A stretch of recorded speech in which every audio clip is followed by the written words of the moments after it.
Bonsoir, bienvenue. Merci d'être au rendez-vous des grandes questions, votre hebdomadaire philosophique. Désormais, le jeudi soir, autour de 21h40 sur France 5, juste après la grande librairie de François Bunel. Chaque jeudi, nous essayons d'aller au fond d'une grande question en confrontant les opinions des philosophes, des experts, des témoins.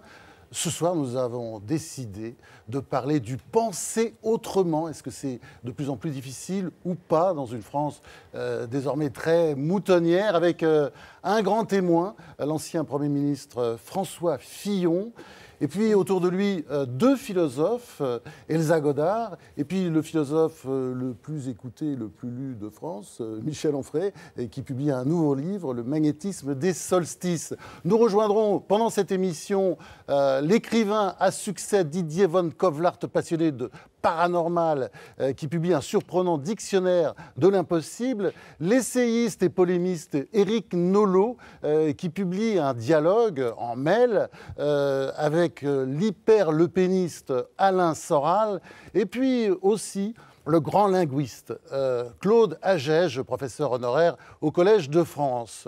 Pendant cette émission 2020, notre Homo numericus va tweeter des réflexions qui ne seront pas forcément philosophiques, et vous pouvez lui répondre sur le temps que vous souhaitez sur hashtag LGQ pour les grandes questions. Ben justement, la grande question, la voilà, en musique et en chanson avec Alexandre Gamelin. On regarde.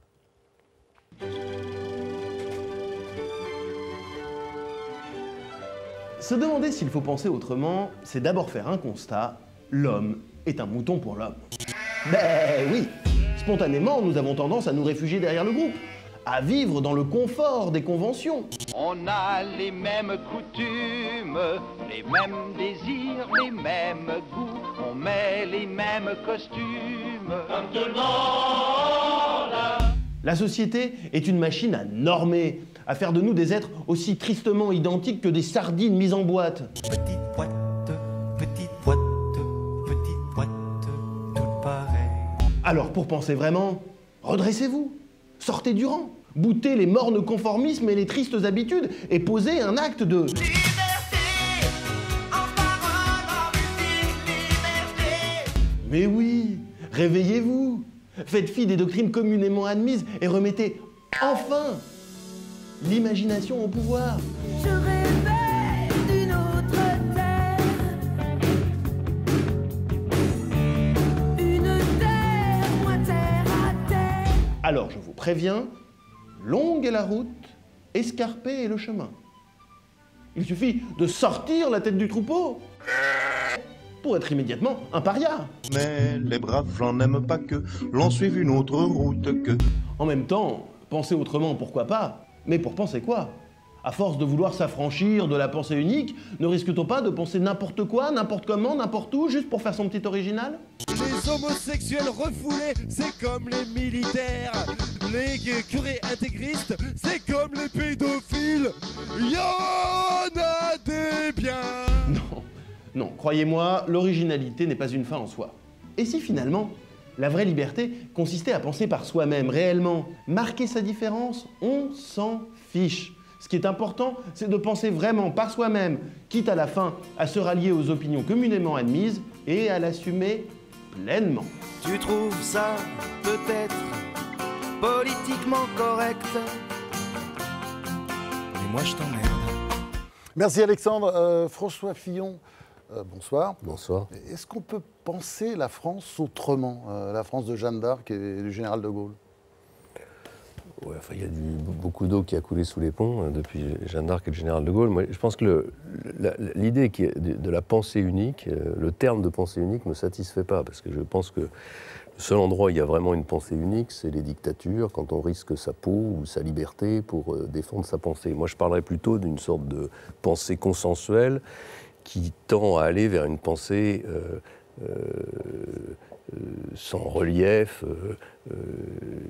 conformiste au fond. La pensée unique, elle change de toute façon. Elle était européenne il y a quelques années, elle est plutôt anti-européenne aujourd'hui. Enfin, c'est pas toujours la même. Il y a une sorte de pensée consensuelle qui est liée à ce qu'on a appelé à tort la chute des idéologies, en tout cas au fait qu'il n'y a pas aujourd'hui un modèle qui apparaît comme un modèle efficace permettant de changer complètement la vie.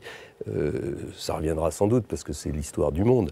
Et il y a des éléments assez consensuels comme la démocratie plutôt que la révolution, l'économie de marché avec des nuances entre les uns ou les autres, le rôle régulateur de l'État avec des nuances entre les uns et les autres, et puis s'agissant de nous les Européens, la construction européenne. Mais on a l'impression que c'est très dur de penser autrement si on regarde la classe politique. Est-ce qu'il y a une pensée autre, par exemple, sur l'immigration, enfin sur toute une série de sujets, sur la République? Je pense que d'abord il faudrait essayer d'avoir une vision qui soit à peu près commune de la réalité de notre situation. C'est tout le problème de ces 20 dernières années. Ça vous rêvez toujours d'une sorte d'union nationale, quoi? Non, au moins qu'il y ait une union nationale autour d'un constat qui est que le continent européen est depuis 20 ans dans une situation de déclin. Cette situation de déclin est peut-être déclin pas économique et déclin culturel économique, mais alors le déclin culturel, il n'est pas aussi rapide que le déclin économique, parce qu'il y a des hommes, il y a des femmes, il y a des forces qui existent en Europe et qui produisent une pensée, il y a des artistes, mais il y a un moment où quand même le lien entre le déclin économique, la perte de substance, la diminution des ressources, les gens qui partent à l'extérieur, entraîne forcément un impact sur le rayonnement culturel. C'est décalé dans le temps, mais ça viendra. Et donc il faut commencer par accepter cette idée. Depuis 20 ans, il faut reconnaître que les responsables politiques que nous sommes n'ont jamais accepté.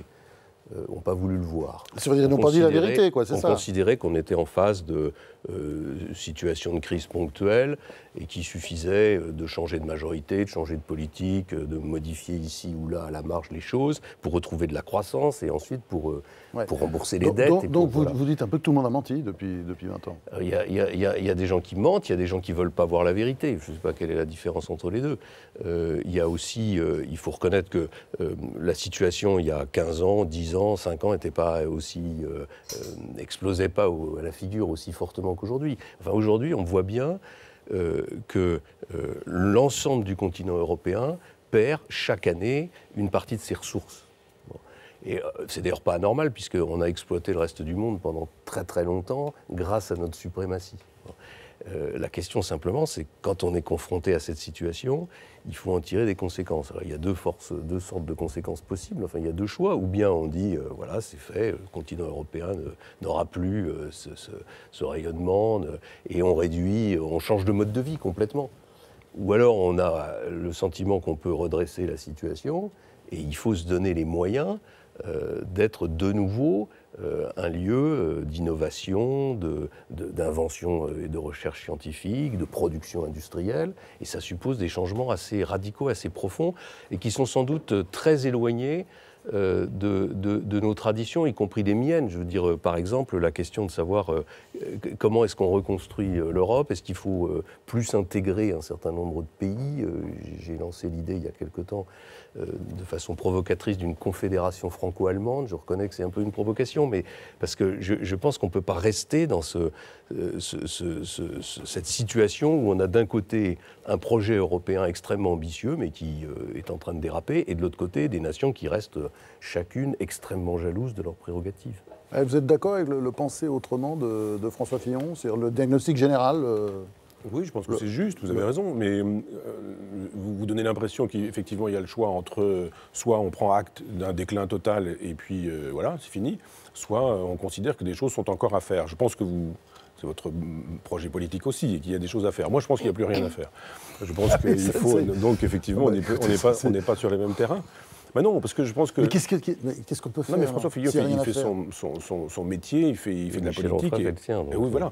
Donc heureusement qu'on a des personnes comme lui qui sont dans le quotidien en disant le bateau coule, mais en même temps, il faut assurer le service, il faut amener à manger, à boire, il faut faire fonctionner l'électricité du Titanic pendant que ça coule, et puis voilà. Moi, je dis, je pense que le Titanic, on est sur le Titanic. Ah oui, Junger dit qu'effectivement, il y a un grand moment pour signifier la décadence de notre civilisation, mais je dis décadence pas du tout en termes de morale. Je pense simplement que En tout le termes monde économiques, vous voulez dire? Non, en termes de civilisation. Je pense que quand tout le monde est d'accord avec Valéry, nous autres civilisations savons que nous sommes mortels. On le sait, mais on ne le fait pas. On ne fait pas comme si c'était le cas. Moi, je ne suis pas très hegelien en temps normal, mais Hegel nous dit, voilà, les civilisations, elles ont un temps, elles sont, même si le modèle morphologique, on dit, voilà, c'est comme une vie, une civilisation. Mais ça naît, ça vit, ça croît, ça décroît, ça disparaît, et ça laisse la place. Donc il y a eu l'Égypte, Sumer, Assur, Babylone, il y a eu la Grèce, il y a eu Rome, il y a l'Europe. Et l'Europe, elle est construite avec, très précisément avec Constantin au début du IVe siècle de notre ère. Et puis, elle a un grand moment, elle est catholique l'Europe, elle est judéo-chrétienne, je dirais. C'est moi l'athée qui le dit. Et il y a un grand moment qui est le XIIe siècle, on a la scolastique, on a l'architecture romane, puis gothique, et puis on peut faire l'histoire avec la Renaissance, l'apparition de la laïcité, l'apparition de la raison, le recul de la foi, la Révolution française, mai 68, etc., enfin jusqu'à aujourd'hui. L'Europe, c'est fini. C'est bien parce que l'Europe, c'est fini qu'on essaie de la faire. Et qu'on essaie de la fabriquer en disant il faudrait qu'elle existe, etc. Alors vous dites penser autrement. Autrement que quoi?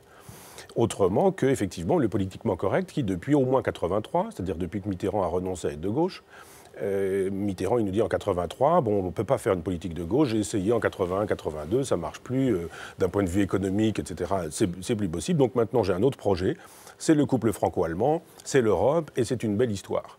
Et on nous vend une histoire pour les enfants en nous disant plus de misère, plus de chômage, plus de pauvreté, la bonté, la beauté, l'excellence, tout le monde va travailler, il n'y aura plus jamais de guerre, etc. Les gens se laissent avoir, on fait des débats, les débats sont pipés, on a un Mitterrand qui rencontre un Philippe Séguin qui défend une position souverainiste, gaulliste, gaullienne, plutôt sympathique à mes yeux. On a Mitterrand qui a son cancer et qui joue de son cancer, on le sait depuis, qui en gros ouvre les portes pour faire voir les perfusions, etc. Le pauvre Philippe Séguin qui dit je ne vais quand même pas assommer quelqu'un qui est dans cet état-là. Le débat a lieu, on a dit aux Français si vous n'aimez pas cette France... Philippe Séguin est grand ami de François Fillon. Je sais bien. Maître de François Fillon. Mais moi j'aimais bien Philippe Séguin aussi, bien comme de gauche, je trouve que le gaullisme social est plus défendable qu'un socialisme libéral. Et je pense effectivement que Mitterrand, quand il nous a dit voilà le grand projet c'est l'Europe, tout le monde y est allé parce qu'on nous a dit si vous êtes contre ce projet européen, c'est que vous êtes nationaliste, fasciste, du côté de Le Pen, vichiste, etc. On s'est dit je ne suis pas vichiste donc je défends cette Europe. Les gens ont massivement voté pour cette Europe. On a vu ce que ça a donné. Le plein emploi, etc., ce n'est pas le cas. Misère, chômage, pauvreté, précarisation, immigration massive, problèmes divers et multiples sur l'identité, etc. Donc effectivement, si on prend un peu de hauteur, François Fillon fait son métier, il a raison. On dit bricolons dans l'incurable, voilà des projets possibles en attendant que ça coule. Moi je dis, je suis serein. Je ne suis pas du tout décliniste, je ne suis pas du tout dans je le déplore, faisons des choses pour que ça change, ça coule, réjouissons-nous, champagne sur le... Ah, décidément, vous êtes hédoniste. Hein. Sur le pont. Bah oui. Même quand le bateau coule. Vous êtes d'accord avec cette vision des choses? Le politique, il faut bien qu'il réponde aux philosophes. D'abord, j'étais sur ce plateau du débat. J'ai cru que vous alliez dire sur ce bateau. Non, oui, sur ce bateau, on y est tous. Sur ce plateau du débat entre Philippe Séguin et François Mitterrand. Et moi, j'ai beaucoup souffert, puisque j'ai défendu le non à Maastricht, de cette espèce de pensée unique qui consiste à dire si vous êtes contre la monnaie unique, vous êtes contre l'Europe, ce qui était débile. Et c'est d'ailleurs intéressant de voir qu'aujourd'hui, il y a des gens qui font des critiques sur la monnaie, après les crises qu'on a connues, qui sont plus sévères presque que celles que nous formulions au moment du débat de Maastricht. Pour dire que c'est là qu'il y a une sorte de pensée unique, c'est dans l'absence de nuances, c'est dans l'incapacité du système médiatique à accepter les nuances. Vous êtes d'un côté ou vous êtes de l'autre, il n'y a jamais de possibilité d'exprimer un raisonnement, et c'est encore aggravé par vos tweets, là. Je ne sais pas si vous faites des tweets en ce moment, mais enfin, le système actuel, c'est un tweet, un buzz, et derrière un buzz, une polémique. Et le bad buzz. Bon, simplement, ce que je voulais dire, c'est qu'avec Philippe Séguin, n'a jamais été hostile à l'idée de construire une puissance économique européenne. Ce qu'il disait simplement, c'est qu'il faut être clair, si on veut avoir une monnaie commune, si on veut avoir des frontières communes, alors il faut avoir un pouvoir politique commun. Et c'est là où on est assis entre deux chaises depuis 25 ans. C'est l'échec de la monnaie, parce qu'on a une monnaie qui est... Au lieu que ce soit une monnaie pilotée par le pouvoir politique, c'est une monnaie qui pilote le pouvoir politique, puisqu'elle est indépendante, etc., etc. Et donc il y a un moment où, c'est pour ça que je pense qu'il y a encore des choix possibles, où il faut se poser la question, est-ce que on doit se replier sur nous-mêmes et attendre que ça coule, ou est-ce qu'on doit construire au cœur de l'Europe quelque chose de différent, de plus intégré, donc évidemment qui heurte un certain nombre de nos convictions très anciennes sur la nation et sa définition. Ah, et là, il n'est plus question du tout de sortir de l'euro, là. Hein. Si on sort de l'euro, c'est une option de sortir de l'euro, mais si on sort de l'euro, on envoie le signal qui correspond à ce que Michel Onfray vient de dire, c'est-à-dire que c'est fini, c'est terminé, cette aventure est morte, parce qu'il y a de la psychologie aussi dans l'économie. Donc si vous dites aux gens qui nous prêtent de l'argent, aux gens qui veulent investir en Europe, vous leur dites qu'ils n'ont même pas été capables de faire vivre une monnaie européenne pendant plus de 20 ans, ça veut dire que c'est fini, c'est terminé. C'est un élément qui accélère la décomposition qu'on évoquait à l'instant. Si on veut éviter ça, on peut garder une monnaie européenne, mais on peut la garder qu'à quelques-uns, au moins dans un premier temps, qui sont capables de partager des règles économiques, fiscales. Et voilà, il faut choisir. Alors, quand on vous entend, on a le sentiment quand même que la solution Onfray, c'est peut-être... C'est pas une solution. Enfin, je sais pas, si je comprends la solution Onfray, c'est d'attendre que tout explose. Oui, voilà. C'est l'explosion dans la joie, ou disons le déclin, la chute, la chute de l'Empire romain dans la joie. On a l'impression que c'est possible. Enfin, pour vous, c'est une voie qu'on va peut-être emprunter. En tout cas, je pense que c'est ce qui est en train de se produire, oui. Non, mais des choses à faire. Moi, on peut sauver une partie de cette Europe sans pour autant imaginer qu'on pourrait reculer la date de la catastrophe. Et puis, je pense que l'Europe, elle est judéo-chrétienne et qu'en ce sens, il faudrait la faire avec la Russie. Et que cette Europe-là, elle permettrait de peser, par exemple, sur les questions... l'Europe de l'Atlantique à l'oral, comme disait le général de Gaulle. Quoi. Bien sûr. Avec les Russes. L'Europe avec les bien Russes. sûr. Et elle permettrait... Ça, vous êtes d'accord Mais plus avec les Russes qu'avec la Turquie. Moi, je pense que la Russie doit être amarrée à l'Europe, qu'elle doit être, que la coopération entre l'Europe et la Russie doit être beaucoup plus étroite que ce qu'elle est aujourd'hui. Pourquoi ? Parce que la Russie est européenne, enfin en tout cas pour une large partie. Deuxièmement, parce que la Russie, c'est un immense pays qui n'est pas très stable et donc qui peut devenir dangereux. Et si on le laisse dériver, comme on le fait aujourd'hui, au motif que c'est pas des démocrates et que donc on ne peut pas parler avec eux, comme c'est quand même un pays riche avec des ressources, avec une puissance réelle, il ira dans donc, une direction qui n'est pas une direction avec qu'on la souhaite. Russie. Oui, mais c'est pour ça que je pense qu'il doit y avoir un cœur européen à quelques-uns. Il doit y avoir un espace plus lâche où on fait de l'échange économique, culturel, etc. Et puis il doit y avoir une association étroite avec la Russie. Vous pensez que c'est comme ça qu'on va s'en sortir en France ? Quand même, ça fait des années que ça coule en douceur. On dit toujours la solution, c'est l'Europe, mais... Non, la solution, c'est pas l'Europe. La solution, c'est aller chez nous d'abord. Alors, entre ces discours, moi, j'aimerais que Elsa Godard, philosophe, spécialiste de la sincérité, sur laquelle elle a écrit un livre d'ailleurs, j'aimerais qu'elle vous départage. Moi, j'ai un regard un petit peu différent par rapport à ces messieurs. Je suis empreinte de naïveté, je dirais même mieux d'ingénuité, et je défends cette notion-là. Pour moi, l'Europe ne peut pas... L'esprit d'enfance, qui a été célébré par de nombreux philosophes. Ou du moins, je dirais plutôt d'espérance. Et je pense que c'est une notion qui nous manque, que ce soit en France ou en Europe. Et l'Europe ne peut pas se faire sans ses peuples. C'est la question de l'identité. Vous l'avez brièvement exposé, par-delà les questions politiques et économiques, c'est la question du lien et c'est la question de la culture. Alors, je veux bien admettre qu'effectivement, nous sommes sur ce Titanic, mais tant qu'on y reste, on a besoin de le défendre. Et moi, je fais partie de cette génération où on a encore cette espérance et cette vocation d'une identité qui est une identité européenne. Quand je vais faire des cours à l'étranger, aux États-Unis, que ce soit en Amérique latine, on me définit comme une Européenne avant d'être une Française. Et c'est quelque chose qui a du sens. Et je me suis posé la question de savoir quelle était cette identité. Et c'est une identité culturelle, historique pour commencer. Et c'est quelque chose qu'on oublie. Ce qui me semble fondamental pour penser autrement, c'est commencer par dire autrement, par transmettre autrement et par se comporter différemment. Notamment en créant du lien avec ces peuples et en redéfinissant cette identité commune. Alors vous, Michel Onfray, vous êtes philosophe européen ou philosophe français ? Moi, quand je fais aussi le tour du monde, je suis d'abord un philosophe français. Enfin, c'est comme ça qu'on m'accueille. Il y a encore une affection pour la France, pour la grandeur de la France, pour la langue française, pour la culture française, bien sûr. Sur la langue même. Alors, on va poursuivre ce débat en se demandant maintenant si penser autrement, ça n'est pas penser mal. Pendant que prennent place l'écrivain Didier Van Kovlart et l'essayiste Éric Nolot, Alexandre Gamelin va se demander ce qu'on doit faire des pensées abjectes. On regarde. Penser autrement, c'est parfois penser n'importe comment. Gloire au poireau! Voire abjectement. Mais que faire de la parole de ceux qui sortent des cadres communs, de pensées qui font une société civilisée? Si on refuse de laisser place à cette parole à coups de loi ou de censure, on risque de faire passer ceux qui la professent pour des victimes et de donner du grain à moudre aux théories complotistes qu'ils professent. Regardez-moi, je suis censuré, ma parole gêne l'ordre en place, donc mes théories complotistes sont justes, CQFD. Et comme cette parole peut malgré tout s'exprimer sur internet et ailleurs, le risque est, en prétendant la museler, de lui donner de l'écho. A l'inverse, l'accepter, lui faire sa place, la prendre pour une parole parmi d'autres qui devraient trouver comme les autres des tribunes pour s'exprimer, c'est la banaliser et d'une certaine façon, la légitimer. On ne peut pas discuter de l'égalité de prétendue race, par exemple, puisqu'en débattre supposerait que les deux positions peuvent se défendre, voire se valoir. Pour ou contre? Pour. Contre. Merci. Et à la semaine prochaine. Comme disait Jacques Chirac, grand philosophe du XXe siècle à propos d'un tout autre sujet, quand on met une merde devant un ventilateur, il faut s'attendre à ce que tout le monde soit éclaboussé. Merci Alexandre, je commence par vous, Éric Nolot.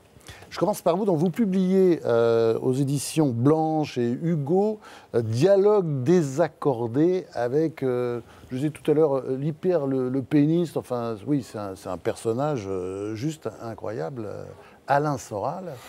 Et je veux savoir d'abord quelle a été la motivation. Moi, ce qui m'intéresse, est-ce qu'on débat avec ce type qui, quand même... On débat dans le désaccord, c'est tout le sens du titre. Il y a dialogue, mais le désaccord, qui était déjà abyssal au début, a tendance à se creuser à mesure que le livre se déroule. Mais moi, ce qui m'a intéressé, c'est le parcours politique de Soral. 7 ans au PC, et il finit chez Le Pen. Or, on parle de pensée unique. La pensée unique a consisté pendant des années à nier qu'une partie de l'électorat populaire, qui vote plutôt à gauche, ait basculé à l'extrême droite. La pensée unique, c'était de dire... non, en France, il y a eu 10% de fachos, puis il y a eu 15% de fachos, puis il y a eu 20% de fachos. Or, ce n'est pas ça qui se passe.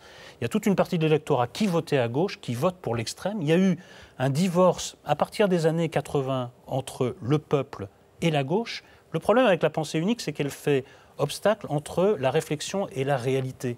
Alors maintenant, tous les 15 jours, on découvre la réalité. Tiens, la France, le péniste existe. Tiens, la France de la manif pour tous existe. Tiens, la France des bonnets rouges existe pour tous. Parce que simplement, la gauche a mis tout ça sous l'été noir, n'a pas voulu le voir.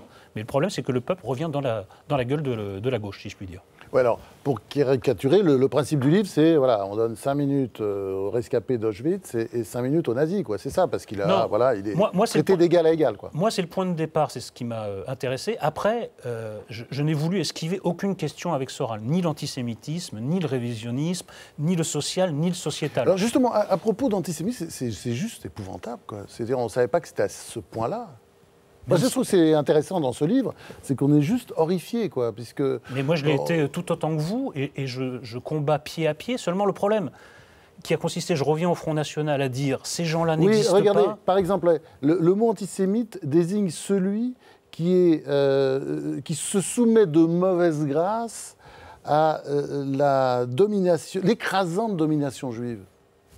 Ça, c'est un discours qui vient de loin, qui vient des années 30, mais simplement... Oui, mais repris tel quel, c'est pas le discours officiel du Front National aujourd'hui. Non, parce que ça c'est le pénisme deuxième génération, celui de Marine, qui a compris qu'il fallait quand même se débarrasser de ce folklore nauséabond. Et c'est pour ça d'ailleurs qu'elle monte dans les sondages, et surtout qu'elle monte dans les urnes. Simplement, il ne faut pas faire comme avec le Front National, dire ces gens-là n'existent pas, on ne discute pas avec eux, on ne parle pas d'eux, on ne parle pas avec eux, parce que ça donne les résultats qu'on voit. Marie Le Pen, et puis surtout les 3 fois par semaine à la télévision. Simplement, contrairement à d'habitude où Soral parle tout seul dans ses vidéos, là il a un contradicteur et je défends pied à pied et point à point des convictions humanistes qui sont à l'opposé de ces convictions extrémistes. Et ce que vous avez cité, malheureusement, il y a plusieurs passages de cet acabit. Oui. Et qu'est-ce que vous en pensez, vous, Michel Onfray? Est-ce que vous pensez qu'il faut effectivement...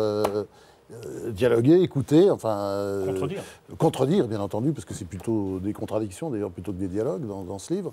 Ou est-ce qu'il faut continuer à condamner? Ah non, je pense que ce que fait Éric Nolot, c'est vraiment très bien et que ça manque, ça fait défaut. D'abord parce qu'on sait qui il est, on sait ce que sont ses engagements et qu'il ne cache pas son drapeau, donc on peut avoir confiance en lui quand il débat avec Soral. Et puis là, au moins, on sait ce que c'est que l'extrême droite, ce que sont les fascistes, et voilà, quoi. Je connais, moi, des gens qui étaient ouvriers d'usines, syndicalistes, CGT, PC, et qui sont aujourd'hui des défenseurs de Marine Le Pen, ne sont pas des nazis, ne sont pas des négationnistes, ne sont pas des révisionnistes, ce sont des gens malheureux. Ce serait évidemment plus simple. De sorte que, quand on veut vraiment que les mots aient un sens, quand on veut traiter de fascistes aujourd'hui des gens, ou de négationnistes, ou de révisionnistes, ou d'antisémites, qu'on arrête d'en faire, justement, l'insulte qu'on utilise à tout bout de champ, et qu'on dise, voilà ce que c'est qu'un antisémite. Ce sont des mots qu'il ne faut pas galvauder. Voilà, parce que justement, le jour où il en arrive un, c'est comme quand on dit au loup, et puis que le jour où le loup arrive, quoi. Eh bien, le jour où on a besoin de qualifier un antisémite, si on dit Soral antisémite, ça vaut de toute façon, moi je l'ai été 500 fois traité d'antisémite pour mon livre sur Freud, etc. Donc, si c'est la même chose. Et là, on dit, eh bien. C'est la première insulte qui vient là, quand il y a un débat. Le reste, vichiste, etc., j'ai eu droit 100 fois. Mais on se dit, ah, là au moins. Les choses sont claires, voilà la pensée d'un Soral qui est mise en évidence grâce à vous, on la voit, et on se dit, un antisémite c'est ça, c'est complotiste, c'est effectivement, ça tient sur un certain nombre de sujets, les mêmes discours sur le 11 septembre, etc. Et on se dit, voilà, ça permet de clarifier le débat. Et le débat, on n'en a pas assez, et bravo pour ce genre de... C'est une mise à nu. C'est quand même l'audience de Soral. Moi, c'est vrai qu'avant de me pencher là-dessus, vraiment, je la sous-estimais. C'est une machine incroyable sur Internet. Quelle est votre position là-dessus? Je pense que c'est très important de pouvoir créer un espace contre la pensée unique, un espace de critique possible avec des arguments. Et les arguments sont souvent des choses qui nous font défaut. Là, on a véritablement l'exemple d'une véritable argumentation où deux pensées s'opposent et il y a une possibilité de l'exprimer. Recréer du dialogue dans ce sens étymologique-là me semble fondamental. Oui, mais alors dialogue, c'est là que, oui, c'est peut-être l'erreur du titre d'ailleurs, parce que c'est pas vraiment un dialogue. Ce sont deux pensées, qui sont face à face, et on voit qu'il n'y a pas de connexion possible. Non, mais il n'y a pas d'accord, possible. Simplement, pour connaître une pensée, il faut quand même la laisser s'exprimer, mais pas dans le vide, pas dans les vidéos de Soral où il est face à la caméra, il n'y a personne pour le contredire. Là, il faut vraiment le combattre pied à pied. Mais je crois qu'il faut mettre de la pensée, partout. Il y a quelqu'un qui est cher sans doute au cœur d'Onfray, Diogène, qui disait le soleil brille jusqu'aux latrines, il n'en sort pas souillé.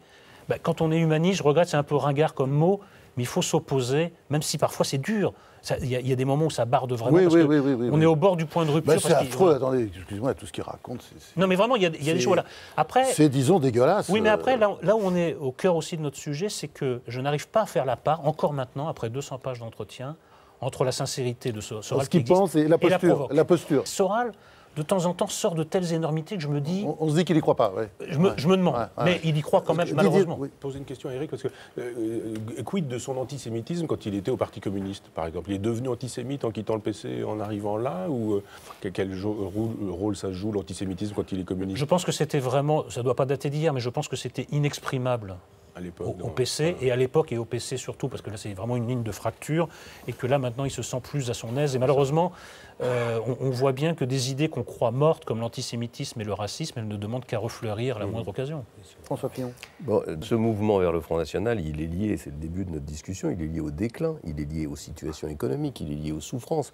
Et là aussi, il n'y a rien de nouveau sous les cieux. Ça a toujours été comme ça. À chaque fois qu'une civilisation est en train de se déliter, il y a une sorte de révolte qui se manifeste de plusieurs façons, et elle se manifeste notamment... C'est pas forcément lié au déclin. Pendant les 30 Glorieuses, le Parti communiste se portait très bien. Il remplissait la fonction tribunicienne du Front National aujourd'hui. C'est pas la même chose. Le Parti communiste, c'était une espérance dans un autre monde, dans un autre système. Les gens qui vont au Front National, ils n'ont pas d'espérance. Ils expriment un malaise, une douleur, un cri de rage. Il n'y a pas beaucoup d'espérance dans ce message.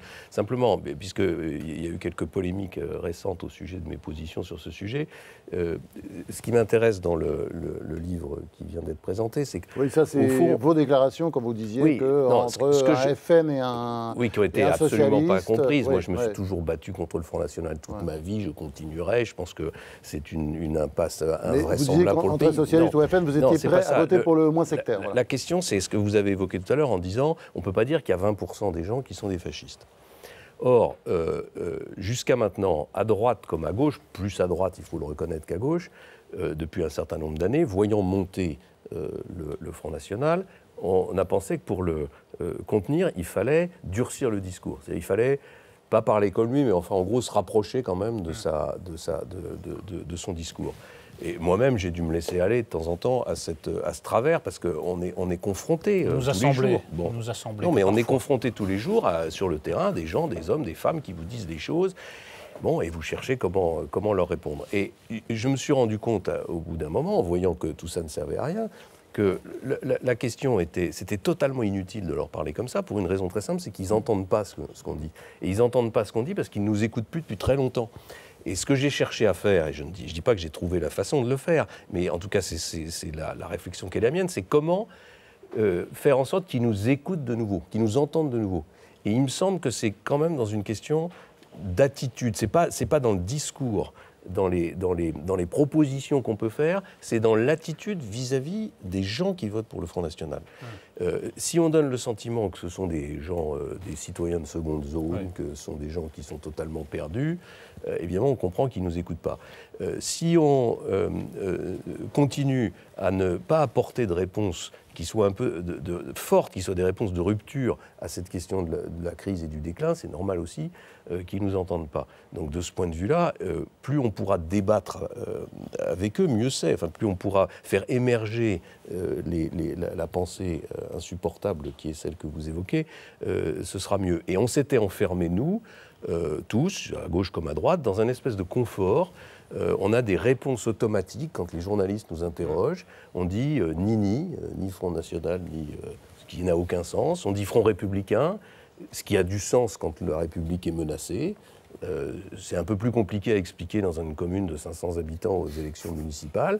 Donc ce que j'ai essayé simplement de dire, et peut-être pas adroitement, mais c'est qu'il faut faire sauter ces phrases toutes faites qui ne correspondent en rien à la réalité, et aller au débat, aller au combat sur le terrain avec les hommes et les femmes pour essayer de les convaincre que ce n'est pas la solution. François Fillon a fait un examen de conscience vu de la droite. Maintenant, il y a un examen de conscience à faire vu de la gauche. Il faut reconnaître que quand la gauche a été au pouvoir, à partir des années 80, elle a été le cheval de Troie du néolibéralisme. Et surtout, elle a vraiment abandonné le peuple. Il y a eu un changement de paradigme où l'icône, c'était plus le prolo comme avant, c'était l'immigré tout d'un coup. Bon, alors maintenant, ça donne un effet boomerang, c'est-à-dire que c'est haro sur l'immigration. Vraiment, les pauvres, je plains les immigrés en France. Aujourd'hui, ils sont responsables de tous les maux. Mais il faut avoir le courage de dire que la responsabilité de la gauche, dans la situation actuelle, est immense, et dans la montée du Front National. Et cet examen de conscience, la pensée unique interdit encore de le faire. Ça craque, tout doucement, il y a des voix dissidentes qui se font entendre, mais ce n'est pas encore fait. La pensée unique ne peut cesser qu'à partir du moment où on prend la réalité en compte. Et je crois que la réalité n'est pas encore prise en compte, ni à droite ni à gauche. Et je vais être encore plus pessimiste. Je pense que ce n'est même pas une question de gauche-droite, c'est une question d'état d'esprit, de technocrates, de gens complètement coupés de la réalité. On voit, dès qu'une mesure est prise, on vient en arrière parce qu'on se rend compte, ah ben non, finalement, c'est pas possible pour telle raison. Il y a un effet d'annonce, un effet d'emballement. Tout ça va tellement très vite parce qu'il faut occuper le terrain. Et la grande détresse des gens, y compris ceux qui abandonnent les partis politiques traditionnels pour aller vers des partis qui ne prônent que des mesures efficaces et drastiques, c'est aussi que les gens ne comprennent plus le discours. Pourquoi on fait telle réforme? Pourquoi ça, c'est urgent? Pourquoi? Et il serait temps de parler un peu clair. On parle de pensée unique, mais il y a aussi un discours incompréhensible et unique aussi qu'il faudrait corriger. Bon, alors, un cas typique, par exemple. Comment penser autrement sur l'affaire 2 minutes, avec la une sur Taubira? C'est-à-dire là, il y a un énorme problème, cette couverture avec Taubira la banane, voilà, Maline comme un singe. Qu'est-ce qu'on doit faire? Est-ce qu'il faut faire le silence avec le mépris que ça mérite, parce que c'est quelque chose d'ignoble, ou est-ce qu'il faut débattre, hurler, protester, ou s'indigner? Qu'est-ce qu'il faut faire? Moi, je crois à la loi de la République. Je crois aux lois de la République, c'est aux lois de la République de trancher ça. D'un point de vue moral, ce qui est en train de se passer autour de Taubira est inadmissible, vraiment inadmissible. C'est-à-dire qu'on voit, c'est des relents d'égout qui remontent, c'est inadmissible. Ouais. Mais on n'est pas là pour faire, juste pour émettre un jugement moral. Il y a des lois de la République, qu'elles s'appliquent. Je trouve que le gouvernement a bien fait de saisir la justice. Michel Onfray.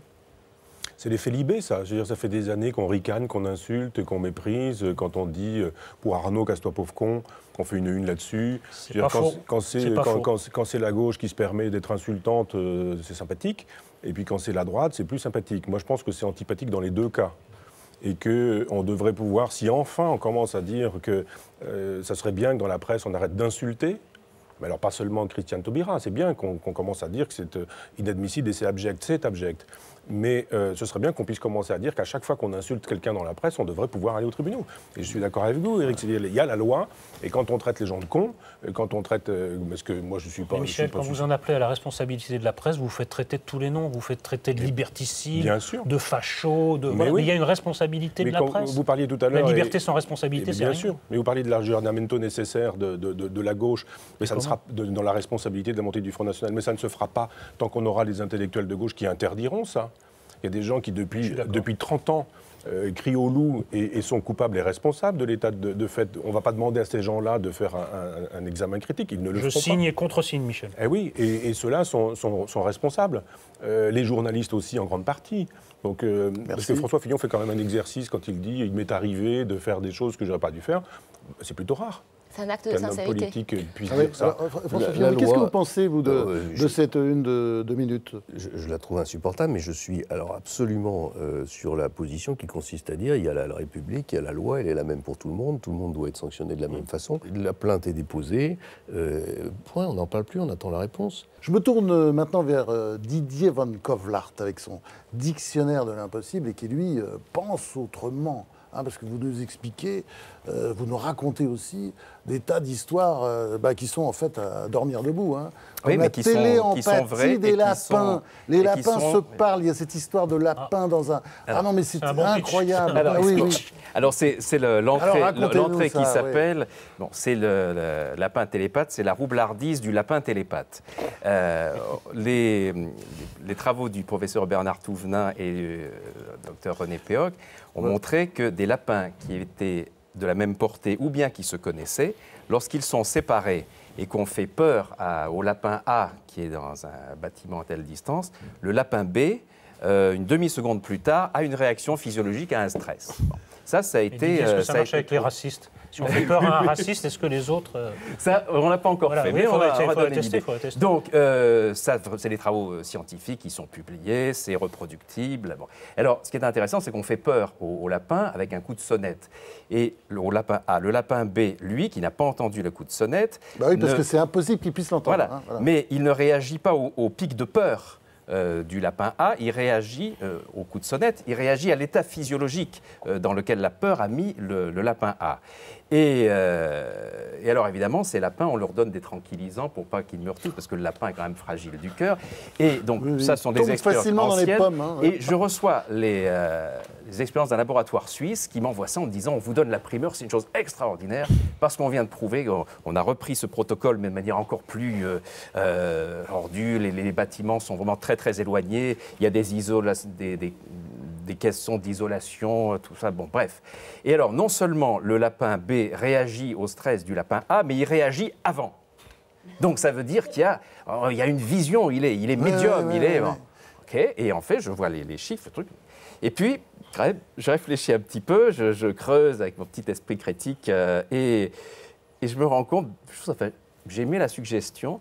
J'ai dit, vous leur donnez quoi au lapin? On leur donne du tranxène pour pas qu'il soit... Et en fait, le lapin B était devenu accro au tranxène et simulait la peur de manière à avoir sa dose. Bon, il n'y a pas que les lapins qui font de la téléempathie ou de la télépathie, il y a aussi les perroquets. Alors, perroquet, c'est leur expérience du perroquet télépathe. Très intelligent, les perroquets. De Rupert Sheldrake. Alors d'abord, on a su qu'en 1990, grâce aux travaux d'Iran Pepperberg, que le perroquet comprenait ce qu'il disait. Jusqu'à présent, on pensait qu'il disait juste... tous ceux qui ont eu des perroquets, c'est mon cas, savent qu'il... Voilà, il comprend ce qu'il dit et il arrive à associer les couleurs, les matières, on peut avoir des échanges presque philosophiques, oui. Et puis, un jour, après avoir vu toutes les expériences sur le perroquet d'Iran Pepperberg, une artiste peintre américaine qui avait un perroquet tout jeune, un gris du Gabon, elle aussi, se dit, ah bah tiens, je vais lui aussi lui apprendre. Et elle a réussi à lui apprendre 700 mots. Il peut faire 7000 phrases différentes en association des tas de choses, y compris à un moment donné, elle avait l'habitude de lui mettre quelque chose à manger sous une assiette, et à un moment donné, elle met un récipient trop lourd pour lui et il lui dit enlève ce plat. Donc vous voyez, déjà psychiquement, il se passe des choses. Et un jour, elle est en train de penser, tiens, je vais appeler mon ami Rob. Et le perroquet à côté d'elle dit, allô Rob. Alors elle se dit, bon, j'ai dû murmurer entre mes lèvres, puis quand même ça la trouble, et elle se met à penser, lèvres bien closes, à une voiture violette qu'elle a vue dans la matinée. Et comme elle est peintre, ça l'a frappée, elle pense à ça. Et le perroquet à côté dit « Oh, le beau violet ». Alors là, elle appelle le biologiste Rupert Sheldrake et elle le fait tester. Et il va monter un protocole extraordinaire. Ça fait un film que on a vu en 2003, avec une caméra qui filme la dame au rez-de-chaussée en train de sortir des photos d'enveloppes, donc elle ne connaît pas les photos. Ces photos représentent des choses que le perroquet peut reconnaître. Un homme, une femme, une voiture, un plat. Et il y a une autre caméra à l'étage au-dessus qui filme le perroquet avec un timecode. Et on voit cette femme qui sort une photo, la regarde et le perroquet va dire quelque chose. Sur ces expériences, sur 150 photos, il y aura 117 réponses correspondant aux mots-clés.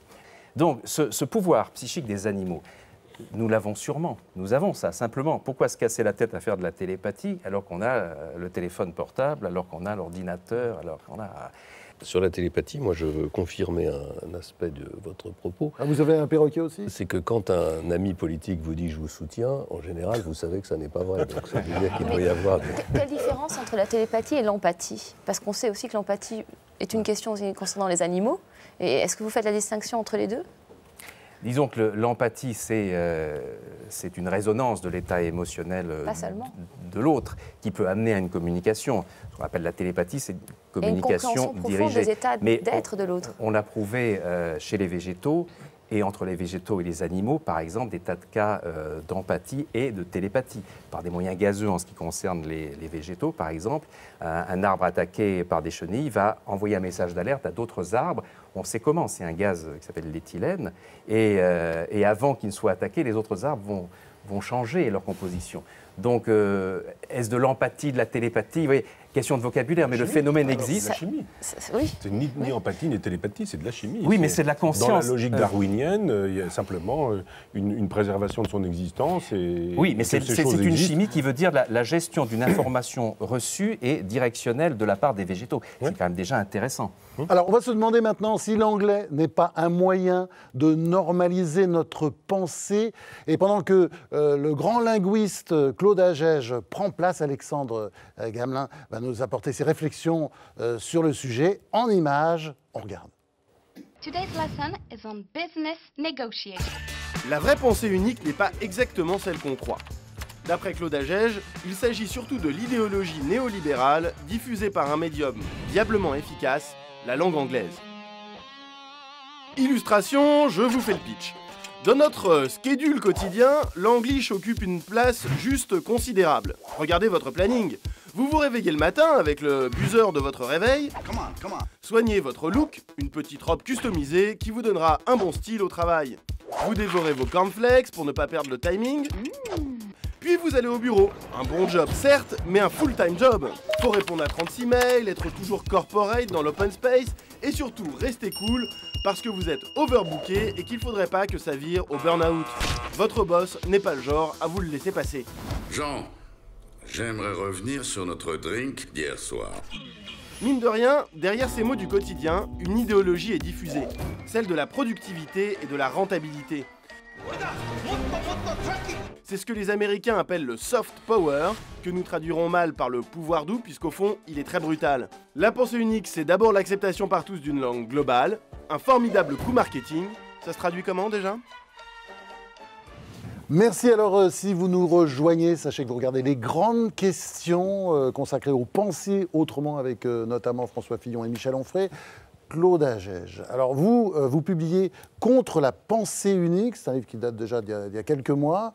C'est un livre absolument passionnant où vous nous expliquez que l'anglais, finalement, c'est quoi? C'est rien, c'est une langue véhiculaire, une langue de service, et qui est en train de détruire la pensée.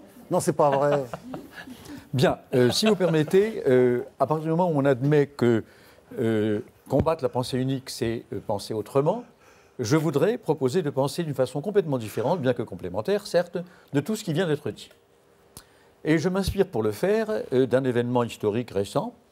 Lorsque Mitterrand est rentré des accords de Maastricht, eh bien, il a, de façon étonnante... Comment vous dites? Vous pouvez répéter? Pardon. Non, parce il parle... Attention, ce monsieur parle au minimum 10 langues et, à mon avis, en réalité, plutôt une centaine. Hein. C'est un endroit dans lequel la Meuse a une étroitesse, et donc Maas veut dire Meuse, et Strucht, c'est le fait de se rétrécir.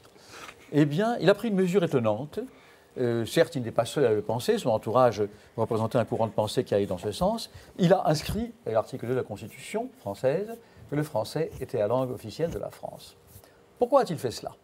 Eh bien, parce qu'il avait parfaitement compris que ces accords, qui ont donné à l'Europe sa configuration actuelle, étaient en train de consacrer quelque chose d'absolument redoutable, qui est la loi du profit sous la forme néolibérale. Le vecteur de tout cela, c'est l'anglais. En d'autres termes, nous avons affaire ici. Donc quand on parle anglais, on parle néolibéral. Non, sérieusement, là, parle la langue dans vous laquelle êtes atteint du syndrome d'Astérix, Claude Agege. Je ne dis pas qu'il n'y a pas toujours eu dans la société humaine un goût du profit, mais aujourd'hui, nous sommes à une époque complètement paroxystique.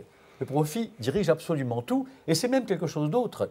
Les États-Unis, et avec eux les autres pays qui prônent depuis Adam Smith pour les Anglais, depuis très longtemps, cette idéologie néolibérale, n'ont pas d'autre solution à n'importe lequel des problèmes contemporains que la même idéologie néolibérale. Ils ne connaissent que cela, alors qu'il y a une diversité immense de possibilités. Alors qu'est-ce que j'en déduis? Eh bien que cela est une très grave menace pour l'évolution même de l'espèce. Pourquoi? Parce que depuis l'Homo sapiens, notre espèce a évolué par différenciation progressive, de plus en plus puissante, et non pas du tout par homogénéisation, non pas du tout par uniformité. L'uniformité, elle est, si on peut me permettre une métaphore à la fois médicale et physique, du même ordre que l'entropie et que le cancer. L'entropie, qu'est-ce que c'est? C'est une loi apparente, on peut très bien la contredire par un effort négantropique, proprement humain, selon laquelle l'évolution va vers un processus irréversible qui aboutira à une homogénéisation totale de tout le monde. Il n'y aura plus aucune différenciation, et à la limite, c'est l'extinction même de l'espèce. Quant aux cellules cancéreuses, elles sont toutes identiques, elles se développent au détriment de l'immense diversification d'autres cellules, et elles les tuent. En d'autres termes, on assiste en ce moment, à travers l'idéologie néolibérale, qui a l'anglais pour vecteur d'expression, à une sorte d'involution, c'est-à-dire à un cul-de-sac évolutif. Non, mais alors, quand même, quand on lit ça, il y a quelque chose qui ne va pas.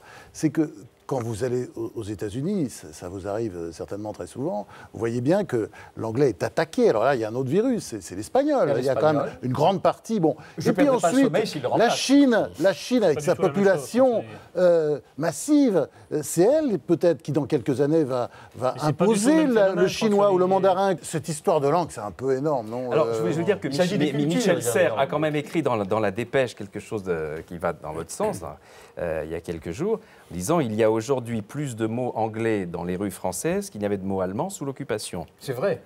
Non, mais c'est pas ça le débat. Le débat, c'est que qu'est-ce qui est en train de s'imposer? C'est pas l'anglais, c'est l'anglais d'aéroport. C'est-à-dire une langue extrêmement appauvrie. Véhiculaire, il appelle ça. Oui, qui sert langue vraiment de service, pour dire, qui sert de... Malheureusement, donnez-moi un sandwich. J'aimerais que vous ayez raison, j'ai peur que ce ne soit complètement vrai. Je veux dire pourquoi. Tout à l'heure, vous l'avez évoqué. Il y a deux notions, elles sont un petit peu techniques, mais elles ne sont pas seulement linguistiques, langue vernaculaire et langue véhiculaire. Langue vernaculaire, c'est la langue d'une population. Culture, qui donne son identité. Ouais. La langue véhiculaire, c'est une langue qui, évidemment, passe au-delà des populations et qui sert de moyen de communication. Or, si on fait appel à un événement historique, comment est-ce que le Gaulois, qui n'a pu laisser que 80 à 100 mots sur plus de 40 000 en français, est mort quasiment complètement? Comment l'Ibère, comment le Thrace, comment le Celte, toute une série de langues qui préexistaient à l'invasion romaine sont mortes devant le latin? Eh bien, par le fait que la langue véhiculaire qu'était le latin dans la Gaule cisalpine est devenue, en entrant dans l'intimité des foyers, en ne se contentant pas d'être des plaques dans les grandes villas, qui étaient les ancêtres de l'autoroute, elle est devenue la langue qui permet la communication entre les gens. Ce danger de l'anglais, certes langue véhiculaire actuellement, de se substituer en les supplantant aux langues vernaculaires, est un danger sérieux. C'est pourquoi je prône la diversification. Je n'ai rien contre l'anglais, que j'aime comme toute langue. Je suis un amoureux des langues. François Olivier qu'il faut convaincre. Moi, je suis entièrement convaincu. Mais ah non, moi, je pose des questions, je fais l'avocat du diable. Et Elsa Godard. C'est l'ennemi intérieur. C'est l'ennemi intérieur. Je voulais simplement... Non, pas du tout. Être américain, c'est très sympathique. Moi, j'aime beaucoup les États-Unis. Je vous signale d'ailleurs, ce n'est pas que je cultive le paradoxe, l'idée de la pensée, de combattre la pensée unique, l'idée de m'en prendre à domination de l'anglais comme langue, pas en soi, qui est une langue très belle, intéressante, comme langue du profit paroxystique et tout, m'a été suggérée par des collègues américains. C'est ceux qui m'ont dit, qu'est-ce que tu attends pour combattre cette ridicule? Ce sont des Américains, les élites bien sûr, des gens informés. Bravo. Oscar Wilde disait que nos pensées naissent tout habillées de mots. Pour lutter contre la pensée unique, est-ce qu'il ne serait pas temps d'imposer une pensée singulière? Néanmoins, peut-on imposer une pensée?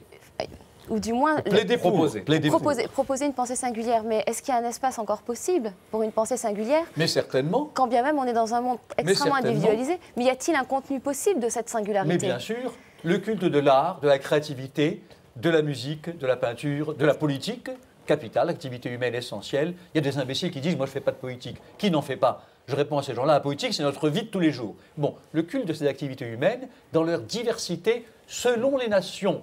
J'ai cité la Chine, je cite le monde lusophone, le portugais, Portugal, Brésil, Mozambique, Angola, Cap-Vert, Guinée-Bissau. Je cite l'Espagne, quasiment toute l'Amérique latine sauf le Brésil. Je cite la Russie, et à propos de la Russie, j'ajoute que ce que disait De Gaulle est une très belle parole. Moi, je dis, je peux me permettre de me revendiquer cette Ce que disait De Gaulle, c'est quoi? Comment? L'Europe atlantique à l'Oural. Moi, je dis ceci. L'Europe de Brest à Vladivostok. Pourquoi être si timide? Que seront le Japon, que seront la Chine elle-même, que seront les États-Unis quand l'Europe aura une façade à Brest et une à Vladivostok, c'est-à-dire quand nous aurons enfin dépassé les ridicules méfiances qui sont celles de la Russie de Poutine et de l'Occident contre la Russie de Poutine.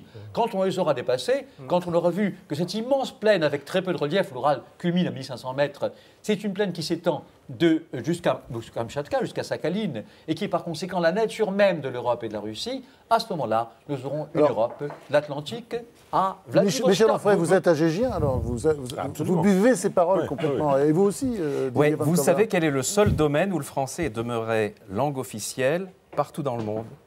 C'est le vin. Les PTT aussi. Non, c'est le vin, le concours du meilleur sommelier du monde. À chaque fois, c'est la langue officielle. Mais même ça, et il y a le français. Même ça, ça peut changer. Parce que... Non, parce que tant que les amoureux du vin défendront cet accord, il y a l'accord mais-vin, il y a l'accord mot, il y a l'accord mot-vin. Non, ça c'est la volonté. Didier Van Kovlart. Mais dans le même temps. Didier Van Kovlart, la France, c'est le seul pays où on n'a pas le droit de dire « vive le vin ». Sinon, on est vite attaqué, c'est illégal. C'est illégal. On va le dire quand même. On va le dire quand même. Là, on est dans le penser autrement. On ne s'aime pas et on n'aime pas notre vin. Vive les mots du vin, ça on a le droit de le dire. Dernière chose qui permettra peut-être ensuite un dialogue plus fécond. J'ai oublié de dire une chose. Connaissez-vous ici, en général je demande qu'on développe ce sigle devant des publics cultivés, paraît-il, on ne sait même pas ce qu'il est, connaissez-vous le sigle OIF? Ou est-ce que c'est complètement opaque pour vous? J'en suis absolument désolé. Organisation internationale de la francophonie. Voilà. Qu'est-ce que c'est? Eh bien c'est un ensemble de gens, souvent d'anciennes colonies, mais pas seulement. Il y a aussi des pays d'Europe centrale qui n'ont jamais été colonisés par la France. Et il y a aussi des pays d'Asie du Sud-Est qui ne l'ont pas été davantage. De gens qui ont voulu promouvoir le français aussitôt après que le gouvernement de De Gaulle avait signé les accords d'indépendance. Qui étaient ces gens? D'éminents hommes d'État, souvent mariés à des Françaises, c'est important le mariage pour la relation et l'éducation des enfants. C'est-à-dire Léopold Sédar Senghor du Sénégal, Bourguiba de Tunisie, Hamani Diori du Niger, Charles Elou du Liban, Norodom Sihanouk, le seul qui était encore vivant, qui est âgé et malade, qui est mort malheureusement il y a peu, du Cambodge. Tous ces gens qu'ont-ils voulu? Ils venaient à peine de signer avec la France les accords d'indépendance. Et ils ont retenu de la France qu'ils avaient combattu ses armes les meilleures, sa culture et sa langue. En d'autres termes, la francophonie, l'OIF, Organisation internationale de la francophonie, par un des paradoxes de l'histoire contemporaine, est une affaire tout sauf française. François Fillon? Ça nous ramène quand même à notre débat. C'est-à-dire que ce qui est en cause, c'est la force de notre pays, c'est son projet d'avenir, c'est sa capacité à attirer pas seulement des investissements, mais des investissements intellectuels. Enfin, et donc, faire ce constat ne suffit pas. Il faut se redresser, il faut se battre pour essayer.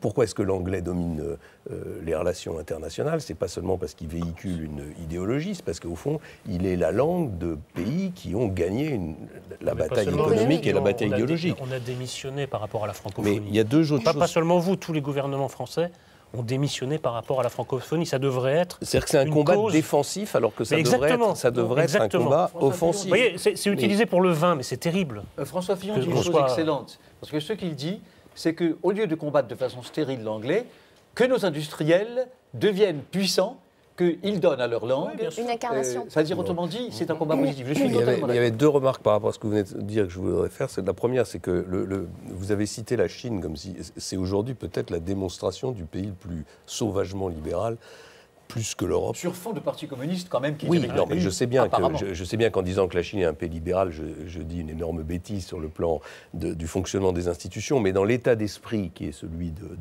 des dirigeants chinois et du fonctionnement de l'économie chinoise, je pense que l'Europe a une vision de la défense des hommes, de leur bien-être qui est sans commune mesure. Puis la deuxième chose, c'est que sur la nation, vous avez raison, simplement, la nation française, elle s'est constituée d'ajouts successifs et on n'est pas forcément arrivé à la fin de l'histoire. Et donc, penser qu'on peut demain constituer une nation européenne n'est pas contradictoire avec la défense de la nation, de sa nation au sens historique du terme. Bon, c'est le moment maintenant de notre tour de table. Je vais vous demander à tous, sur quel sujet vous pensez autrement? Puis si vous n'avez pas de réponse, un livre qui permet de penser autrement. Je commence par vous, Michel Onfray. Je songe aux travaux d'Emmanuel Terré qui a publié chez Galilée un livre intéressant sur la pensée de droite et qui est une façon de penser ce qu'est la pensée de droite en se disant tiens, qu'est-ce que les Junger, les Spengler, enfin tous ces gens qui sont des penseurs de la droite peuvent apporter à quelqu'un de gauche. Et rentrer dans la peau de quelqu'un qui n'est pas soi, c'est intéressant pour la gymnastique intellectuelle. Et je rappelle le titre de votre livre, Le magnétisme des solstices. C'est un des tomes de votre journal hédoniste où vous essayez de sortir de terre des tas de philosophes inconnus. Puis il y a aussi Rendre la raison populaire. Ça, c'est un petit livre qui raconte l'histoire de la genèse de l'université populaire de Caen.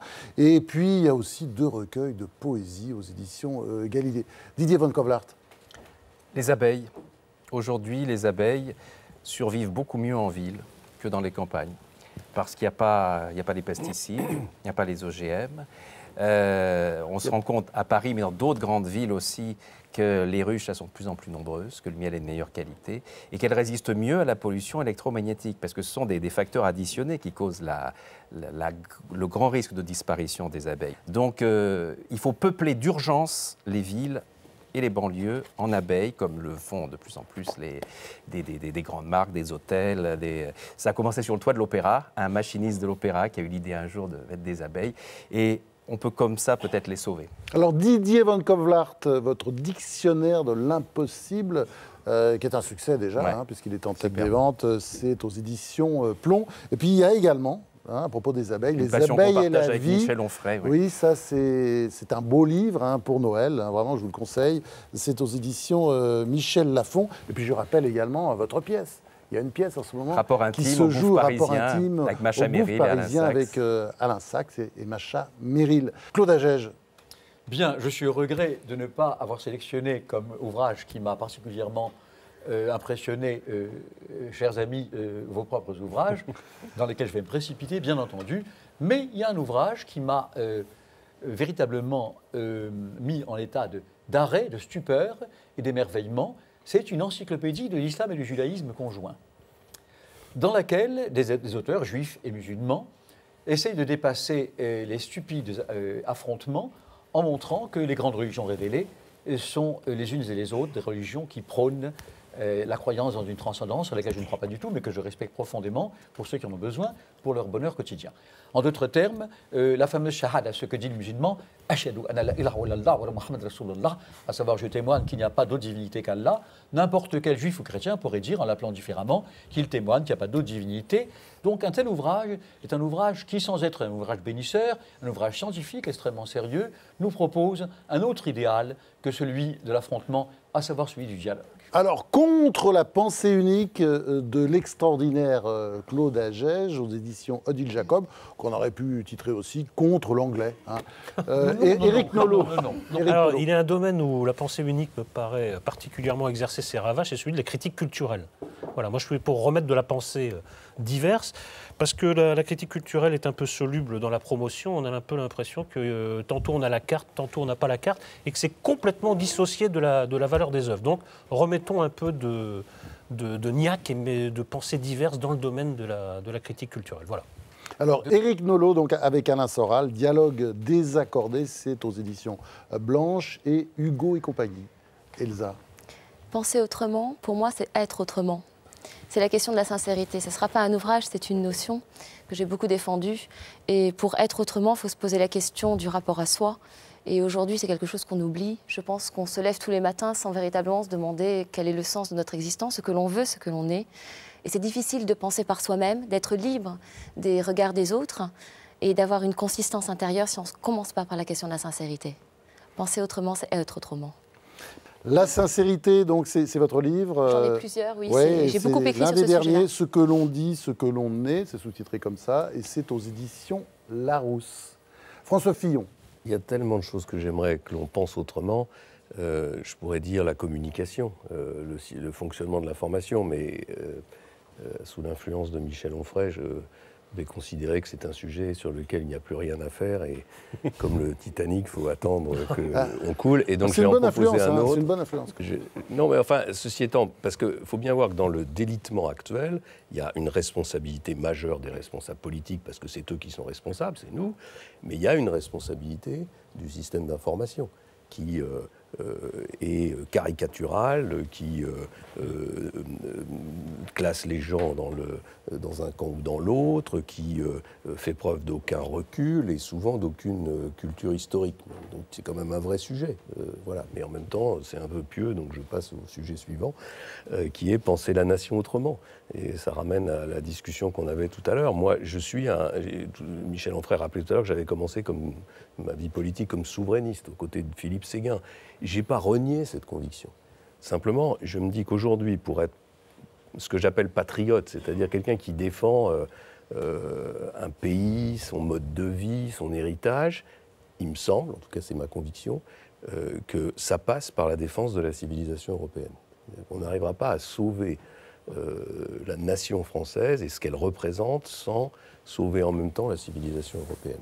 Ça, c'est le livre de François Fillon qu'on attend ou pas? On verra. Ce sera un des sujets, c'est pour quand ça? On verra. Je ne donnerai certainement pas d'objectif parce que mon éditeur me le rappellerait immédiatement. D'accord, bon. Eh bien, merci. Merci à tous. Merci à 2020 qui a tweeté tout au long de l'émission.